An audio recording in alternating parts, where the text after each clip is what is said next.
各位同學，大家好，歡迎來到今天的 HSK 6級考前輔導系列課。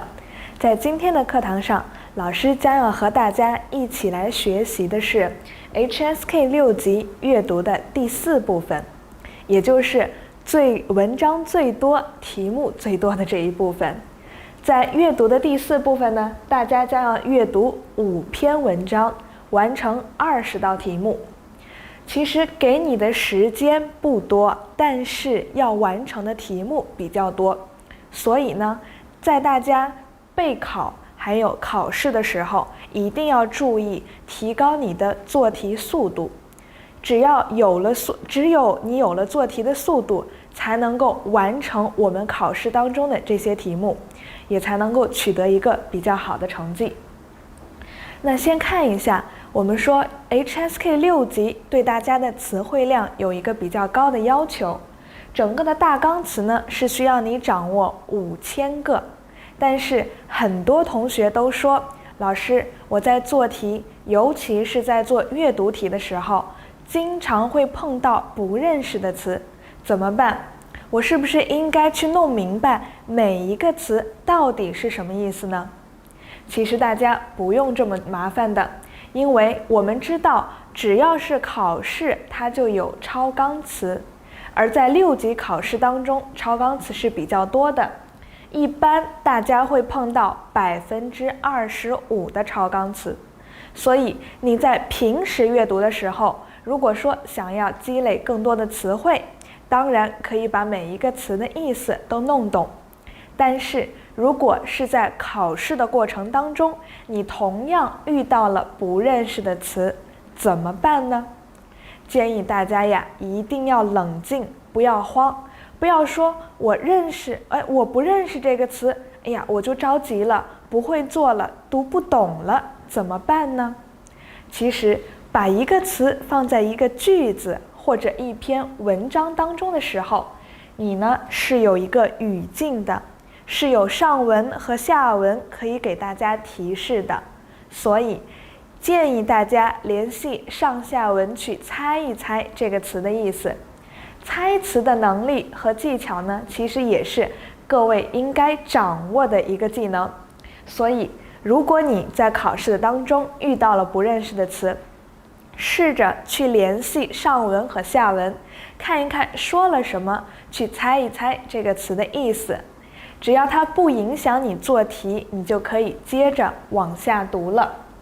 好，我們接下來呢，再來看一看，既然要完成5篇文章的閱读，那每一篇文章應該花多長時間來完成呢？老師給大家的建議是3到4分鐘去完成一篇閱讀，因為閱讀的時間真的非常緊張，千萬不要把時間浪費在一篇你覺得比較難的文章上，因為你用更多的時間做這篇文章，你就沒有更多的時間去做其他文章的練習了。可能它比較難，你不熟悉這種文章的類型，有一些詞你不認識，可能做起來比較困難。在這個時候呢，可以先放一放，去看一看其他的文章是不是比較簡单，千萬不要浪費很多時間在一篇文章当中。所以建議大家用3到4分鐘去完成一篇閱讀題目。其實在6級的閱讀第4部分，經常考的題型只有2種，一個是細節題，一個是主旨題。細節題就是需要你帶着問題去文章當中找答案，看一看哪一個句子說的是這道題目的內容，你可以從當中找到答案。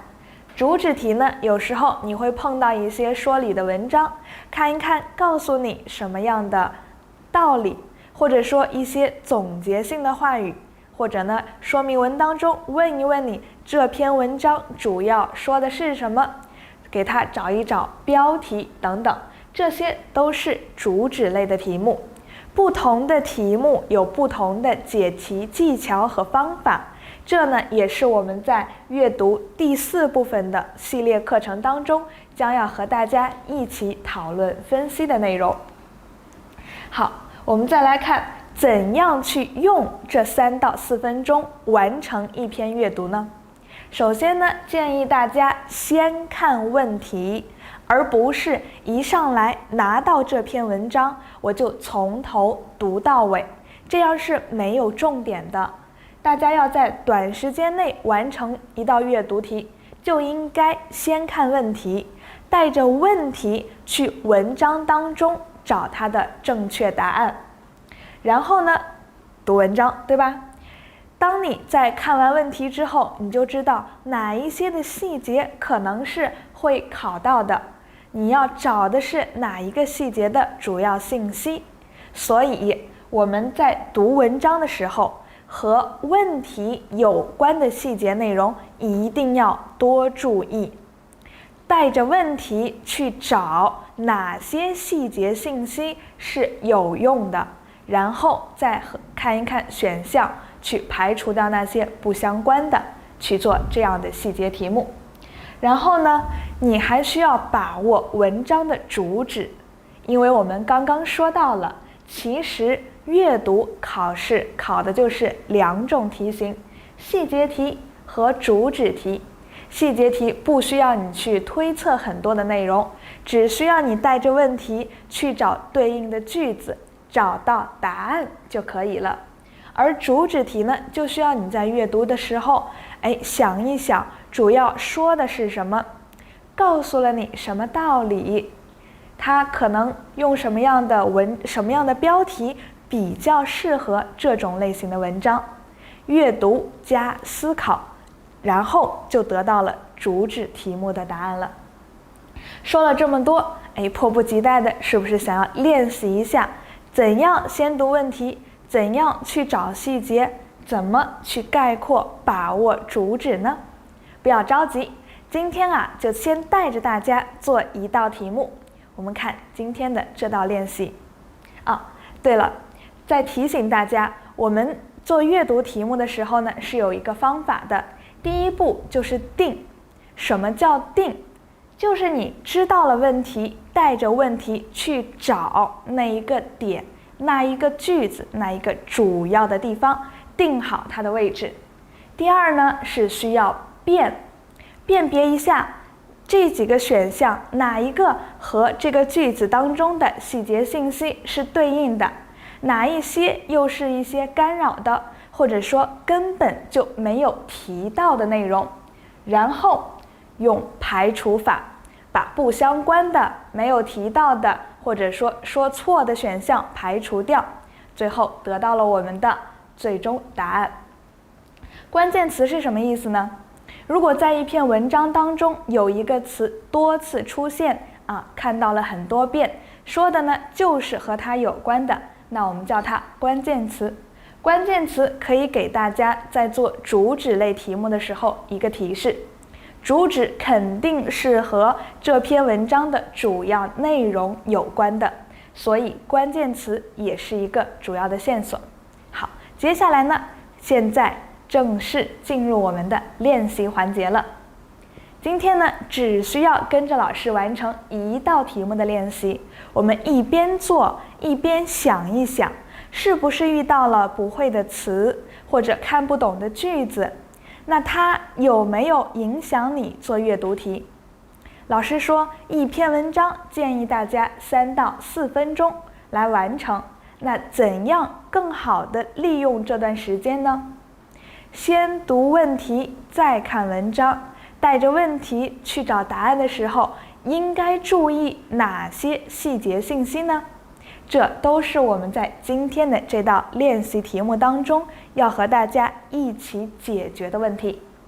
好，下面呢就用我們的方法，先看題目，再看文章，來讀一讀到底問了你哪些問題。第一個問題，楚王為什麼讓大臣把帽子摘了？問到了一個原因，對不對？發生了什麼事情？你需要關注的細節是哪一個呢？可能講的是一個故事，和楚王和大臣有關。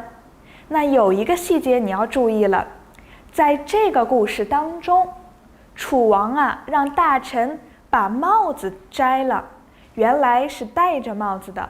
那到底是因為什麼原因讓大臣把帽子摘了呢？這個原因，這個細節就是大家需要去文章當中找一找的。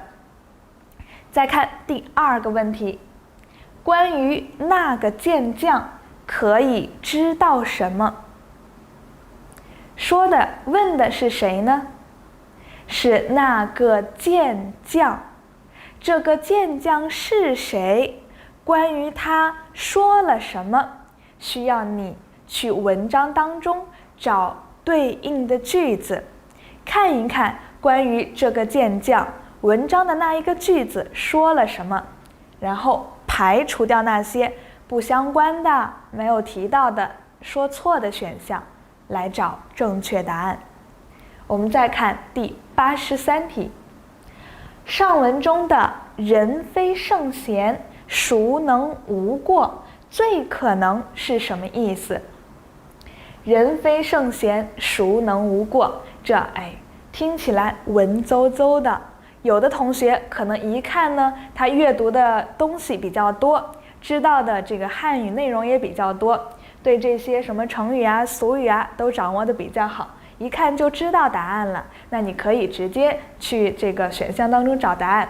但是如果同學們，如果你不知道它是什麼意思，人家也問了你最可能是什麼意思，所以一定在這裡告訴大家，老師保證一定在文章當中是有和這個人非聖賢，孰能無過和它的意思有關的表達。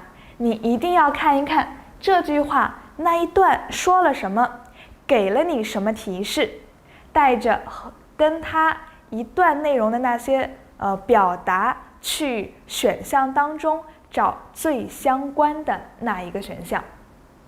好，再看最後一道題目，根據上文，下列哪項正確？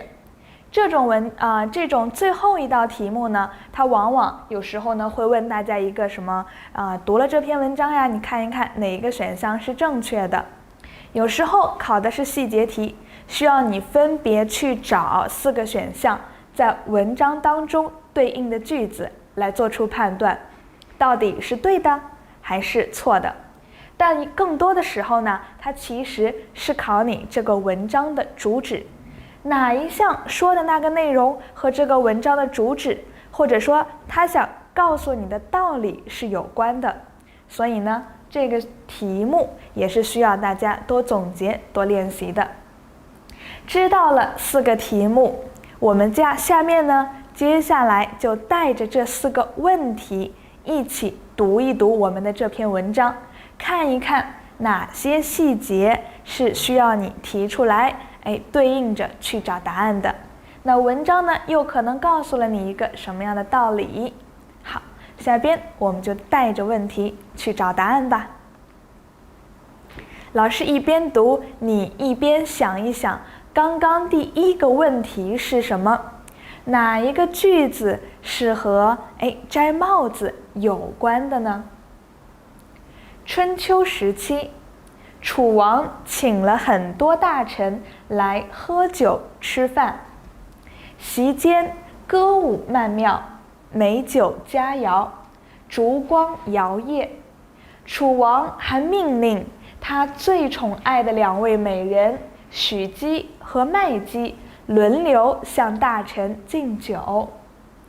忽然一陣狂風颳來，吹滅了所有的蠟燭，屋裡頓時漆黑一片。席上一位官員趁機摸了許姬的手，許姬一甩手，扯下了他的帽帶，匆匆回到座位上，並在楚王耳邊悄聲說：“剛才有人趁機調戲我，我扯斷了他的帽帶，你趕快叫人點上蠟燭，看誰沒有帽帶，就知道是誰了。讀到這裡，是不是知道為什麼要問你那個問題了？那我們看一看楚王做了什麼。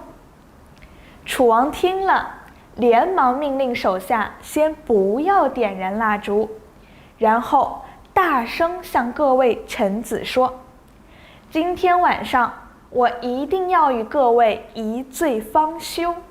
來，大家都把帽子摘了，痛快飲一場。眾人都沒有戴帽子，也就看不出來是誰的帽帶斷了。這是一個故事，故事的內容其實不難，有一些這種比較書面的表達，大家可能不太熟悉，比如什麼歌舞曼妙，燭光搖曳，其實它就是在描述這樣一個場景。如果你不知道曼妙的意思，不知道摇曳的意思，在這裡想問一問各位同學，它有沒有影響到你去理解這個故事？應該是沒有的，对吧？所以如果在考场上碰到這種詞，不要着急，想一想，說的就是吃飯的時候，想一想古代的皇帝嘛，看看歌舞曼妙，跳得非常好。燭光呢，搖，你知道搖曳其實就是來回擺動的意思，只是比較書面比較優美的一個詞罷了，所以在這裡不會影響大家做題。我們讀到這裡知道楚王呢請大臣吃飯，還讓他的美人去敬酒，但是呢發生了一件什麼事？沒有，這個風吹來的時候燭光熄滅了，有一位大臣呀就趁機摸了許姬的手，那這位美人不開心了，覺得是大臣在調戲她，趁機扯斷了她的帽帶，是不是和我們的問題有關了？他扯下了帽帶，還讓楚王去看一看到底是誰調戲他。那楚王真的這麼做了嗎？沒有，他說的是什麼？他說要一醉方休，摘下帽子，我們一醉方休，是不是？一醉方休，如果你不太明白也沒有關係，醉知道吧？那就是說喝個痛快嘛，喝醉了也沒有關係，一醉方休，不醉不罷休哦。然後告訴大家，把帽子摘了。重點信息來了，說為什麼要摘帽子呢？我們看看楚王怎麼說。眾人看看文章怎麼說，眾人都沒有戴帽子，也就看不出是誰的帽帶斷了。所以我們來梳理一下關鍵句，它就是這個美人扯下了帽帶，讓楚王去找到底是誰調戲他。但是楚王呢，你們把帽子都摘了，我們呀喝個痛快。然後其實呀就是不想讓別人知道到底是誰調戲了這位美人。所以我們第一個題目，楚王為什麼讓大臣把帽子摘了？大家想一想，問題的答案是什麼呢？給大家的提示就是故事發生了什麼？楚王請大臣喝酒，讓美人去敬酒，然後呢，有人趁黑摸了美人一把，美人呢想找到這個人，但是楚王並沒有這麼做。為什麼？摘了帽子，他讓大臣摘了帽子是為什麼呢？不讓別人知道是誰，對不对？我們看看選項。宮殿裡很熱，有提到嗎？沒有，所以它是一個無關的選項。這個細節看起來很細，但是在我們的故事當中完全沒有說到，所以排除。我們定了是從這些句子當中找答案，然後呢要辨一辨哪個選項和它有關，沒有關係的排除。B， 想保護那個人，不讓別人知道，不想讓人知道到底是誰做了這個不太好的事情，是不是其實就是想保護他呢？有可能是正確答案，對不對？先放一放，我們看一看 C 和 D 說了什麼。C 以此威脅大臣，你都不讓別人知道是誰調戲了你的美人，你還怎麼去威脅他呢？誰都不知道了，還有威脅嗎？沒有，所以也是錯誤的。D 表達對客人的尊敬，有提到嗎？楚王邀請大臣來喝酒，讓他們摘了帽子，是想說了什麼一醉方休，喝個痛快，對吧？沒有說要尊敬，說要表達尊敬這樣的意思，也是無關的選項。所以通過排除法，我們非常肯定的答案一定是 B 選項。楚王就是想保護那個趁機摸了美人手的那位大臣。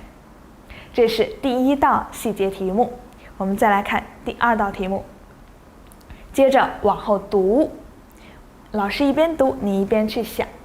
後來楚王攻打郑國，有一健將獨自率領幾百人，出現了健將，是不是剛剛第二個問題也和健將有關呢？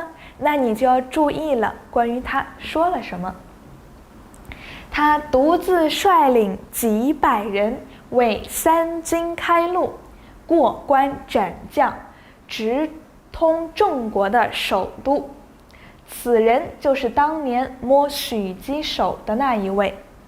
他因為楚王曾經施恩於他，而發誓畢生將效忠楚王。這是我們今天的第二道題目，和他有關的一個段落。說這位健將呢，率領了幾百人，然後呢為其他的這個部隊軍人去開路了。他過關斬將，直通鄭國的首都，也就是說很厲害嘛，都打了勝仗。他是誰呢？他就是當年那個摸許姬手的那位大臣。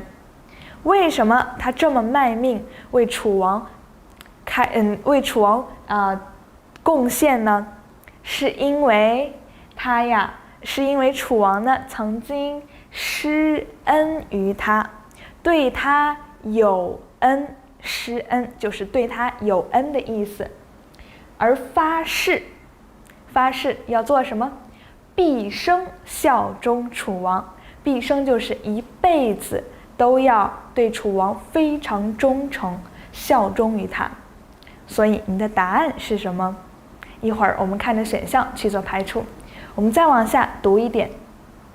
人非聖賢，孰能無過？第三道題目的問題有關了。說這句話你不知道它是什麼意思，沒有關係，你去猜一猜。怎麼猜？去看一看這個段落說了什麼，一起跟着老師看一看。很多時候我們都需要寬容，因為寬容不僅是給別人機會，更是為自己創造機會。重點的是你要學會寬容。還說了什麼呢？同樣，老闆在面對下屬的微小過失時，其實也是在解釋這句話。微小過失，過，在這裡過其實就是你犯的過錯、小錯誤這樣的意思。也應該有所容忍和掩蓋。這樣做既保全了他人的體面，也維護了企業的利益。上邊說故事，下邊呢用了一個古語，人非聖賢，孰能無過？其實呀，就是說我們都不是聖人，對不對？非不是，孰能怎麼能沒有過錯呢？也就是下屬他也是普通人，也會有微小的過失。那你應該怎麼辦？嚴厲的懲罰他嗎？不是，我們要寬容，對不對？我們要有所容忍和掩蓋。那這個句子的意思和這個段落的意思其實是相關的，你呢也就猜出來了。我們接下來呢看一看到底給了大家什麼樣的選項，怎樣去排除？先看第82題，說關於那個健將可以知道什麼，對不對？這個段落剛剛也說了，說他呀非常英勇，一路過關斬將，披荊斬棘，過關斬將，都是說這個人非常厲害，把這個敵人呢都打敗了。然後呢，是因為楚王曾經施恩於他，他就是那個犯過錯誤的大臣，但是楚王寬容他了，沒有把他揪出來懲罰他。所以那關於他可以知道什麼？ A. 知恩圖報，楚王對他有恩，他也在報答楚王，好像是有關的，我們保留一下。再看 B， 對楚王有偏見，有嗎？偏見是什麼？是我覺得你這個人不怎麼樣好，我對你有不太好的看法。這個看法呢，很有可能是因為我覺得你不好，這個叫偏見。有嗎？沒有，他為楚王要畢生奉獻自己，一輩子都要效忠於楚王，所以是沒有偏見的錯誤的選項。C. 受到別人的誣陷，有提到嗎？沒有，這個是無關的選項，排除。D. 公開承認自己的過失，他有沒有告訴別人或者楚王，我去摸了你的美人那位許姬的手，有沒有說？沒有說，所以呢是錯誤的選項。我們最後可以肯定的是，這個題目的答案就是 A， 知恩圖報，也和這裡施恩於他，然後畢生效忠楚王的意思是一樣的。再來看下一道題目，我們已經讀過了。我們看上文中的人非圣賢，孰能無過，最可能是什麼意思？剛剛跟大家分析了一下，關於這句話說了什麼呢？這段話說了什麼？說我們要寬容，說面對這個下屬的過失呢，也一樣要去容忍它，要去掩蓋它，因為呢，人吶都會犯一點錯誤，這樣做，給別人機會，也為自己創造了機會，同樣呢，給他了體面嘛，讓他有面子。也維護了企業的利益，是一個雙贏的一個選擇，對不對？所以是提倡這麼做的。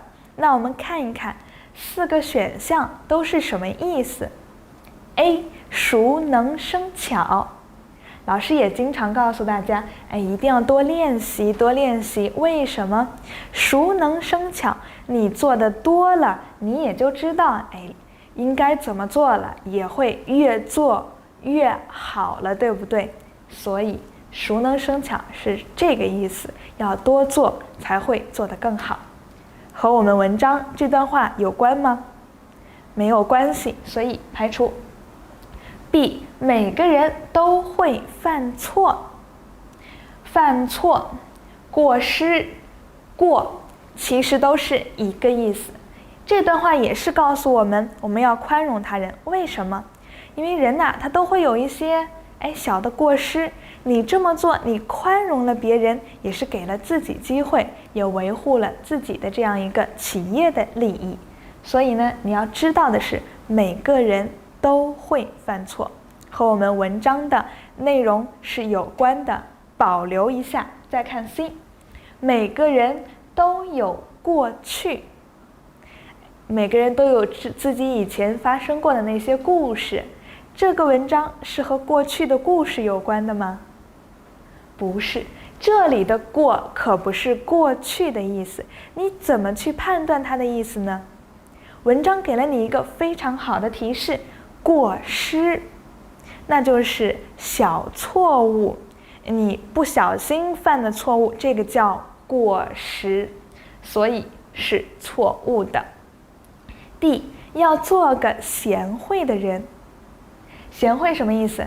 賢惠其實一般呢是形容女性的，比如說她是一位非常賢惠的太太，做事情有條理在這個家裡可以把家照顧得非常好，我們叫賢惠，賢內助，對吧？非常賢惠，一般是形容女性的。這裡賢惠和聖賢可是一點關係都沒有。什麼叫聖賢？